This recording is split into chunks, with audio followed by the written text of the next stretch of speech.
বরিশালে আজকে আমার লাস্ট ডে। তো আমি সারাদিন কি করলাম, কোথায় কোথায় গেলাম, কিভাবে গেলাম বাড়িতে, সেই সব কিছু নিয়েই থাকবে আজকের ভিডিও। আশা করি আমার ভিডিওটা তোমাদের কাছে ভালো লাগবে।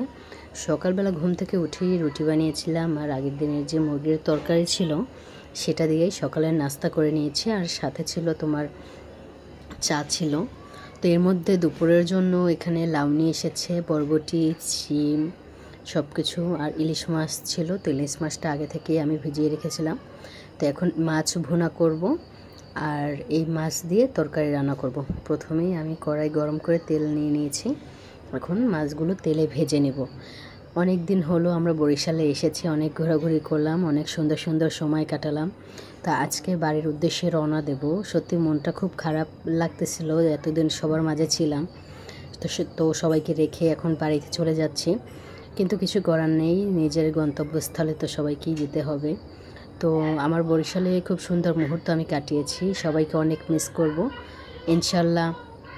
এরপরে আমি আবার যখন আসব সেই সময় তোমাদের সাথে শেয়ার করব। তো এই যে বরিশালের যেদিন আমি লাস্ট গিয়েছিলাম সেদিন তো খুব ভালো সময় কাটিয়েছি, খুব মজার মজার খাবারও খেয়েছি। এখানে চাল কুমড়া দিয়ে ইলিশ মাছ দিয়ে রান্না করেছি, আর ইলিশ মাছ দিয়ে শিম বরবটি রান্না করেছি, আর মাছ ভুনা করেছি। তো আমরা দুপুরে খাওয়া দাওয়া শেষ করে এখন রেডি হয়েছি, বাড়ির উদ্দেশ্যে বের হব। তো এই যে এখানে লেবু মাখিয়েছিল সেটাও খেয়ে নিলাম, আর সবার সাথে খুব ভালো সময় কাটিয়েছি, খুব মিস করতেছিলাম সবাইকে। আর এই যে আমাদের বাবাটা তো খুবই মিষ্টি, সেও আমাদের সাথে লেবুর পিনিক খাচ্ছে এবং আমাদেরকে টাটা বাই বাই করছে। আমরা অলরেডি রেডি হয়ে গিয়েছি, বাসা থেকে বের হব, আর বাড়ির নিচে গাড়িও চলে এসেছে। তো অনেক তাড়াহুড়ো ছিল, যার কারণে ভিডিও করা হয়নি। তো আমরা অলরেডি গাড়িতে উঠে বসে আছি, আর আমার মেয়েটা কেবল ঘুম থেকে উঠেছে, তার জন্য তার মন মেজাজও খারাপ। আমাদের ব্যাগপত্র সব গুছিয়ে নিয়েছি, সে দেখেন রাগ করে কিভাবে বসে আছে। আমি তার রাগ ভাঙানোর চেষ্টা করতেছি, কিন্তু সে তো রাগ করেই বসে আছে। তো ওই তো আমরা বাসে অলরেডি উঠে পড়েছি, আর ওর বাবা আমাদের জন্য কদবেল কিনে এনেছে। আর যে কোনো জার্নি পথে কিন্তু খাবার খেতে আমার কাছে খুবই ভালো লাগে, যেহেতু সব মানে একা একা বসে থাকা লাগে, সেজন্য কিন্তু এটা ওটা খেতেও মনে চায়। তো এই যে আমরা কদবেল খাচ্ছিলাম, ওর বাবাও খাচ্ছিল, আমাদেরকেও খাইয়ে দিচ্ছিল।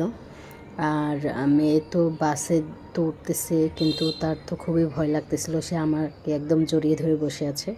তো এরপরে বাসে হঠাৎ করে পেয়ারা মাখা নিয়ে এলো একটা ভাই, সেখান থেকে পেয়ারা মাখাও কিনলাম। তো একটার পর একটা খাবার খেতে খুবই ভালো লাগে, আর আমার কাছে জার্নি করতে ভালোই লাগে, কিন্তু যখন জার্নি করতে করতে একদম ক্লান্ত হয়ে যাই তখন খুব খারাপ লাগে।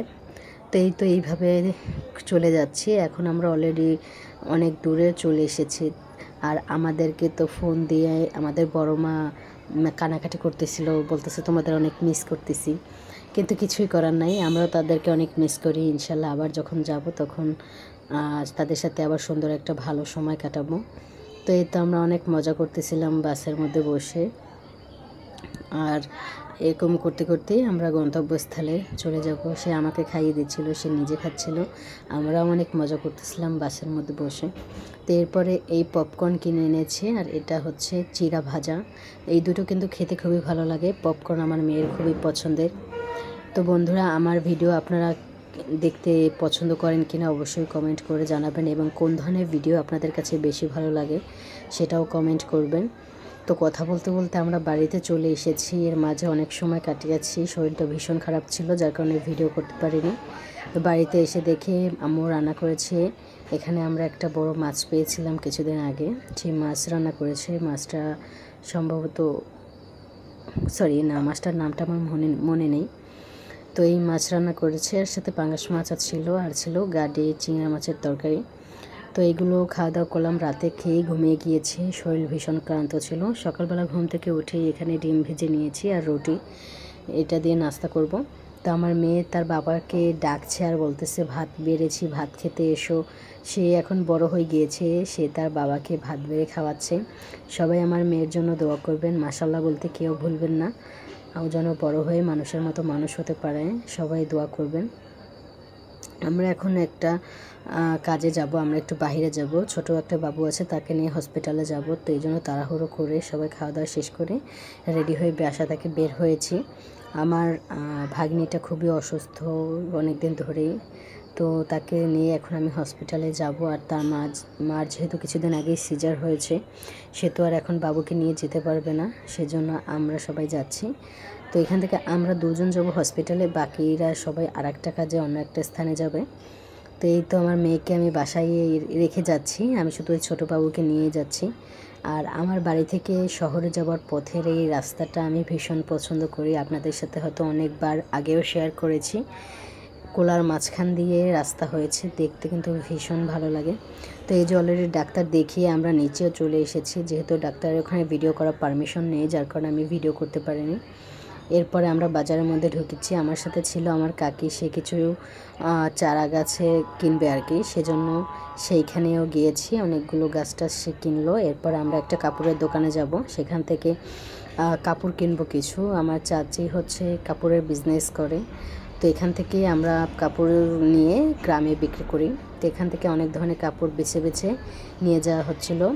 তো বন্ধুরা, আমার ভিডিও আপনাদের কাছে কেমন লেগেছে অবশ্যই কমেন্ট করে জানাবেন। আজকের ভিডিওটা এই পর্যন্তই। সবাই ভালো থাকেন, সুস্থ থাকেন, দোয়া করি আমাদের জন্য দোয়া করবেন। ইনশাআল্লাহ এরপর দেখা হবে নতুন কোনো ভিডিওতে।